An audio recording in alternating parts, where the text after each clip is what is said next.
biblical visionaries out there. So, how are you? And I always declare the favor of God to you. So, pag-uusapan natin ngayon because according to the research and survey, online education courses, no, talagang palaki ng palaki yung industry, and many coaches, many experts, maraming mga may skills, no, na nag-dive in na talaga, and they are trying to create, no, an online course ngayon because there's a lot of opportunity, and especially marami na ngayong mga tao. Imagine, billion people, no, yung lagi nasa social media. So they are searching for a solution and answer to their problem and their question. So kaya nga it's so big, no, massive growth talaga siya, and so scalable. Sa sobrang dami ng mga coaches o mga nagpapackage ng kanilang mga skills ngayon, may mga dapat advantage or yung mga course talaga na nag-up or nag-scale up or merong something great or impact talaga ay pag-uusapan natin ngayon. So, we have a 3-step online course education that really sells and hindi lang nabibenta, kundi nagkakaroon ng impact sa buhay ng isang tao. So, pag-uusapan natin yan sa video na to. So, tutok ka lang!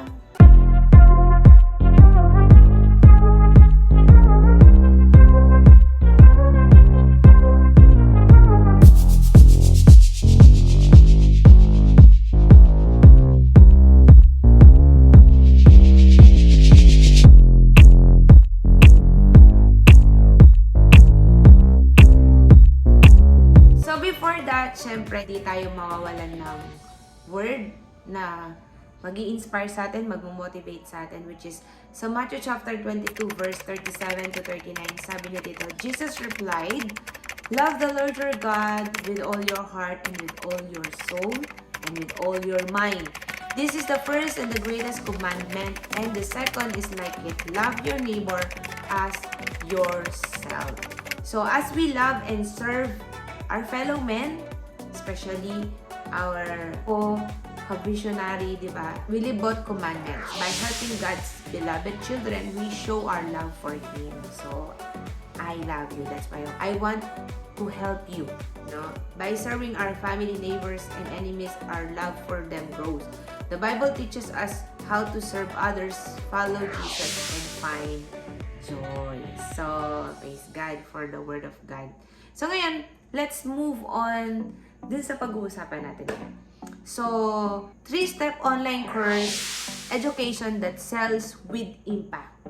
Yan. Kasi nga, we love the Lord and we love the people. So, ano ba yung mga online course o ano yung online course na nagkakaroon ng impact sa mga tao? So, dito, pwede ka talaga mag-package ng kahit ano sa online course ngayon. So, especially yung mga expertise mo. But, I've learned a lot dun sa pag-take ko ng mga courses, and for me, nag-impact sa akin yung mga coaches o yung mga mentor talaga na may value at talagang nagbigay sa akin ng transformation. And who I am today, kagaya ng mga ginagawa ng mga mentor natin, no, hindi nila tayo dinitigilan hanggang sa lumabas yung ating potential. So, I am so thankful dun sa mga coaches and mentor ko online.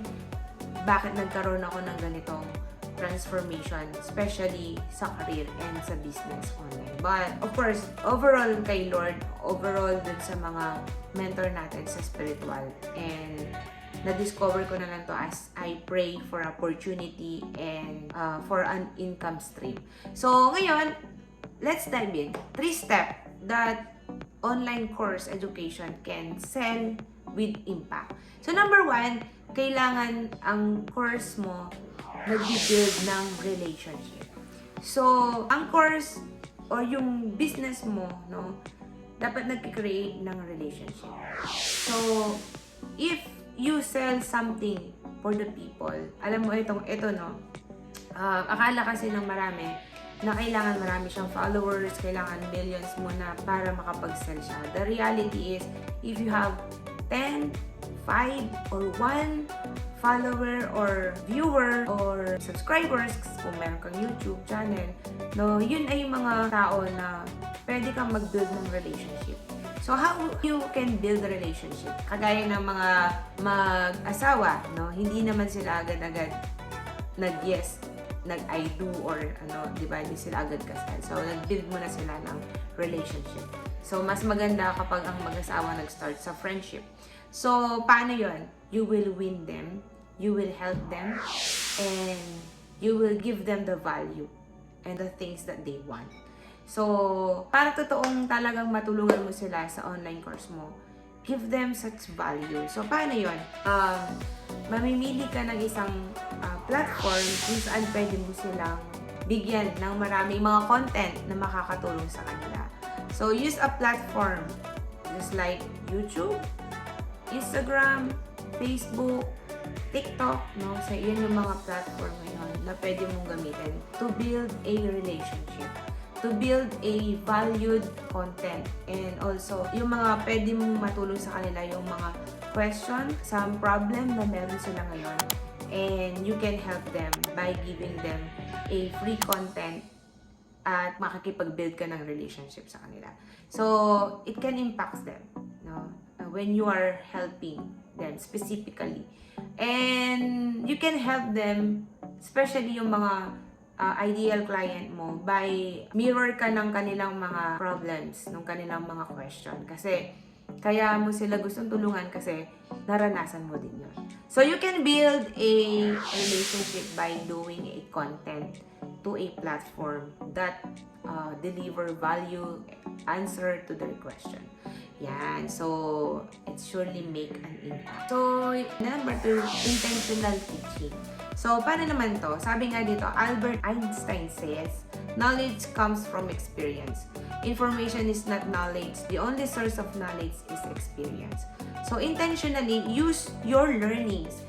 Use your, how you've been reaching or the level that you have. So, ako personally, kung bakit ko to na-reach kasi nagbago ko ng mindset. So, if you want to check my YouTube content, so makikita nyo doon lahat ng mga nakapag-post sa akin. So, kaya you can share your experience, intentionally teaching talaga. Tutulungan mo talaga sila na ma-overcome yung kanilang mga agam-agam, no, yung mga nagpipigil sa kanila para lumabas lahat yung potential nila.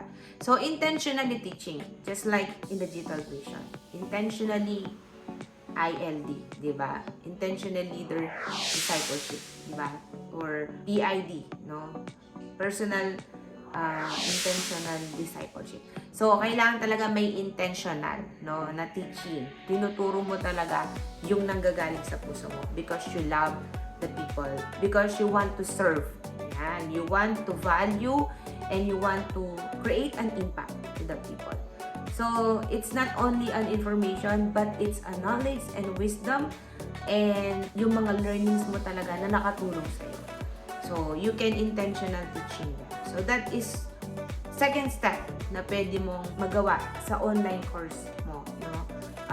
Pwede mo talaga silang i-include yung mga yun. So, personally, ako nung mga nag-ano ko ng mga courses and then dahil meron silang true story, syempre may true story sila. Bakit sila nakapunta sa level na yon? Kaya mas effective talaga. Because there's an intentional teaching. Okay, so sabi nga, and you can help these people by teaching them the source and the steps that help you overcome to help them and see hope and a bright future. Yan. So, again, we can only teach what we've learned, what we've been experienced, and make it intentional. Lalong-lalo na yung gusto ni Lord, no? God loves us and He has a wonderful plan for us. He wants us to lead this generation. So, number 3 that I can share to you that can sell, and your course can sell to other people with such an impact kapag transformational. Yan. So, nakatutok ka dun sa transformation ng outcome, no, ng result, no, dun sa mga target customer mo. So, how can you do that? Ang gagawin mo talaga, you will help them, no, na magkaroon ng result dun sa curriculum o dun sa course mo.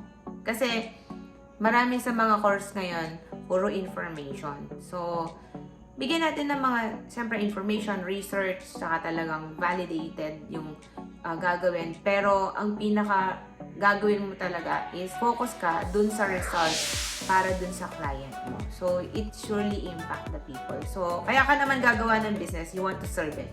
You want to help them to have the transformation. Kapag ganun yung focus mo, no, sigurado may impact. At syempre, yung mga customer mo na yon, dahil may result, no, they will tell your course to other people, and ang mangyayari, matutulungan ka nila na makagawa ng testimonial so that many people will see your course na makakatulong talaga sa marami. And then, mapapag-aralan nila in their own pace, no? And they will aware kung ano yung meron sila na pwede nilang gawin. So, for me, ako personally, talagang yung mga nakapagbukas sa akin and nakatulong sa akin na magkaroon ng transformation, especially my identity in Christ, no? Tutulungan ko din sila makita nila yan because marami kang dapat talaga i-overcome, especially sa sarili mo pa lang, so that matransform ka talaga. And then, yun, sabi nga, it can create a business that truly impacts and also a legacy. Yan. So, ako, natutunan ko to, hindi ako magbi-business ng kagaya ng mga nagbi-business na iba. Meron tinatawag na pag nagsisell or magsisell ka na, magsisale ka na dun sa mga target market mo, meron tinatawag na scarcity or scarcity, no? Na tinatawag yung mga. Pero hindi ko gagawin yan kasi gusto ko talaga na makita nila yung value, no? Hindi ko sila bebentahan kung hindi ko rin sila matutulungan. Kung hindi talaga sila yung mga taong gustong-gusto ko. Because I am not after dun sa income. I am after dun sa success at legacy and impact na maitutulong ko dun sa mga target customer or sa mga customer ko. And which is, sabi nga, a big clue, no, yung mga disciple ni Lord o yung mga nasa vision, ito yung expertise natin. We want to help and serve and help them to have a transformation, which is expertise ng mga nasa G12 vision. So how? So bigyan ko kayo ng mga step paano. Number 1, you need to show up. Number 2, make a content for them. Just like I said in step number 1, kailangan mo talagang mag-build ng relationship by creating a content, no? Content that really helps them. And create an impact on their lives by offering your service and course online. So, para talagang magkaroon sila ng transformation, syempre, we believe on generosity. You will share your content free sa mga platform, but you will help them on how they can have the transformation sa pamamagitan ng pagtitake ng course mo. Doon mo na sila matutulungan. And for me, the best na pwede mong gawin is give them a lifetime access. Ako yung online course ko, I will give them a lifetime access because it will be better and better every time yung magiging course ko. Kasi nga, I will always evaluate it, I will always innovate it, no? Innovation lang yung gagawin ko kung ano yung makakatulong pa at makakabigay pa ng value dun sa mga target market or target customer. So, okay, so that's it. So, I give you the step, and that step is can help the online course na talagang ma-sell at magkaroon ng impact at magiging legacy yung business mo. So, if you want to learn and if you want to work out, no, your online course from scratch, kung wala kang idea, I am willing to help you and I am so dedicated, especially to the G12 people. No? And if you want to learn from this and if you want to work it out, yung business legacy, no, online business legacy, and can impact the people that needed you most, no, I'm here and I am willing to help you. Just message me kasi ayoko mo nang masyadong maraming gagawin, but just message me just message me and I will message you also, and we will have a call so that I can help you. God bless! See you around.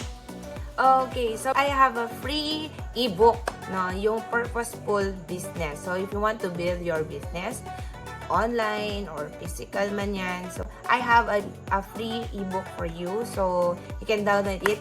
I will put the link on the description. So it's all totally free for you. So grab it because it's all for you.